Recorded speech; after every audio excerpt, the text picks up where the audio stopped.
और जैसे ही गोपियां भगवान श्री कृष्ण के पास पहुंची, भगवान ने कहा स्वागतम भो महाभागा प्रियम किम करवाणि वह ब्रजस्या नामयं कश्चित् ब्रूतागमन कारणम। स्वागतम भो महाभागा, हे गोपियों तुम्हारा स्वागत है, स्वागत है। लेकिन ये तो बताओ तुम क्यों आई हो, तुम्हारे आने का क्या कारण है?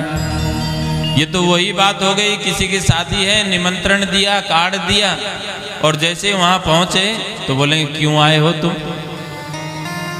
चलो चले भी गए, स्वागत भी किया और पूछ रहे क्यों आए हो, तो क्या बीतती है उस समय में? शर्मिंदगी महसूस होती है कि नहीं? देखो बुलाए और स्वागत भी कर रहे हैं और अब बोल रहे हैं क्यों आए हो। ब्रूतागमन कारणम, अपने आने का कारण बताओ।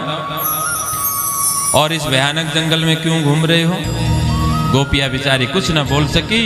ओहो, पूर्णिमा की चांद देखने आई हो? ये तो घर से भी देख सकती थी। और इस जंगल में आई हो, जल्दी वापस लौट जाओ, कहीं जंगली जानवर देख न ले तुम्हें। बोले नहीं, चांदनी भी नहीं देखने हैं, तो क्यों आई हो? कुछ न बोली तो भगवान ही जवाब दे रहे हैं, अच्छा तुम्हारे पति के साथ झगड़ा हो गया होगा इसलिए आई हो।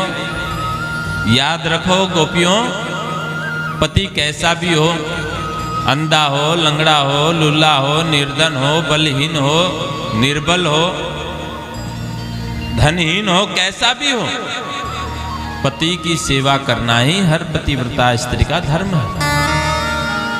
इसलिए हे गोपियों वापस लौट जाओ।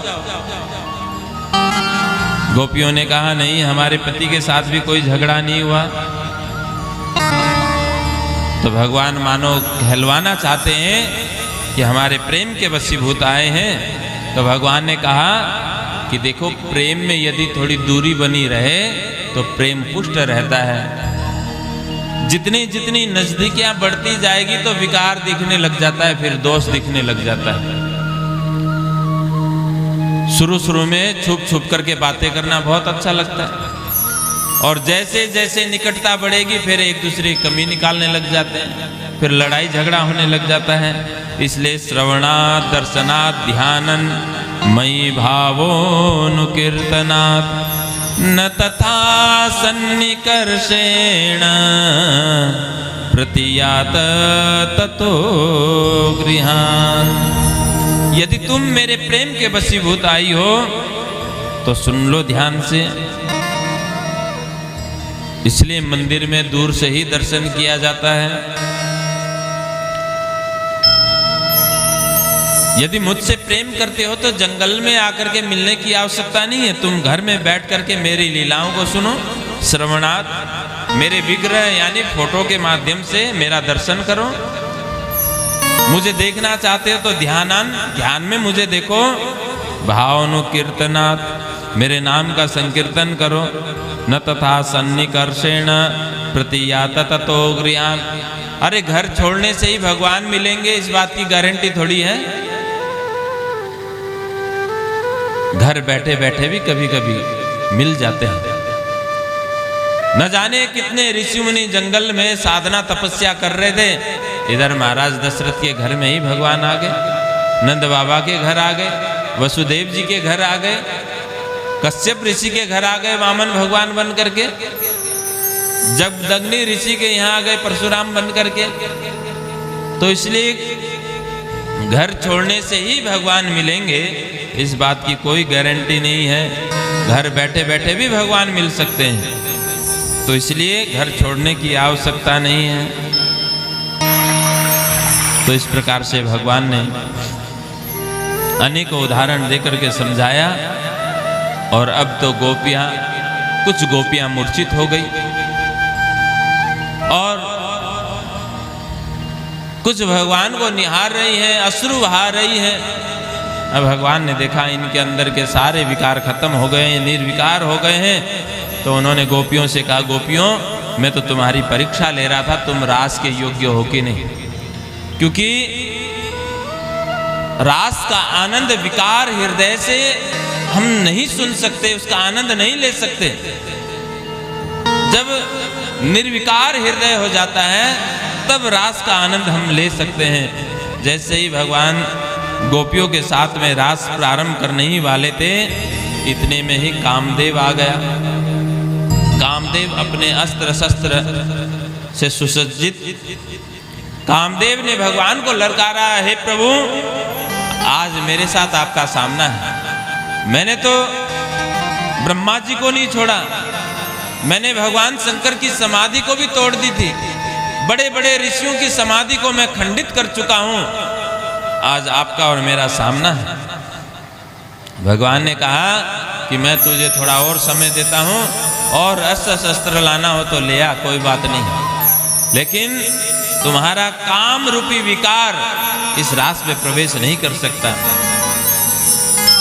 अनेकों अस्त्र शस्त्र का प्रयोग किया कामदेव ने, लेकिन उसकी दाल न गली, वो कुछ कर न सका, भगवान को विचलित नहीं कर सका।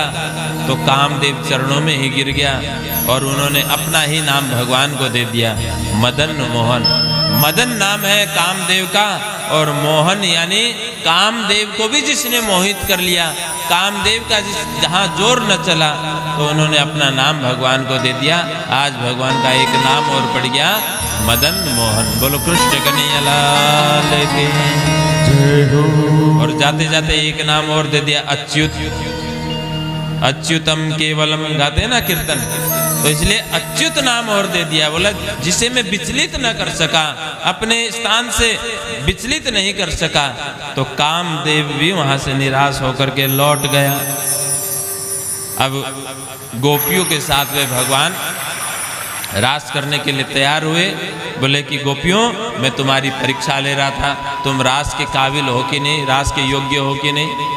देखो कोई 10 रुपए का यदि घड़ा खरीदने जाता है तो 100 बार बजा करके देखता है, कभी कान से लगाएगा, कितनी बार, लेकिन ये आत्मा परमात्मा का मिलन है, उसी को ही तो रास कहा है। तो क्या ये गोपियां आनंद ले सकती हैं? संसार का कोई विकार तो नहीं है इनके अंदर? ये देखने के लिए भगवान परीक्षा ले रहे थे। अब रास करने लगे। रास करते करते गोपियों का जब आभूषण गिर जाता था तो भगवान स्वयं अपने हाथों से उनका श्रृंगार करते थे। अब ये सब देख करके गोपियों को फिर अभिमान हुआ, देखो हमारे प्रेम के कितने वशीभूत हो गए।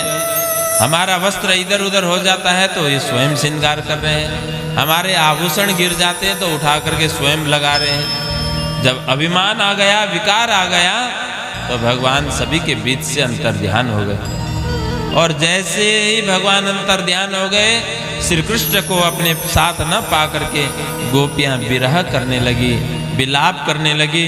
कभी वृक्षों से पूछती हैं, कभी चंद्र से पूछ रही हैं, कभी तारों से पूछ रही हैं कि हमें बता दो ये कृष्ण कहाँ है, कृष्ण कहाँ है।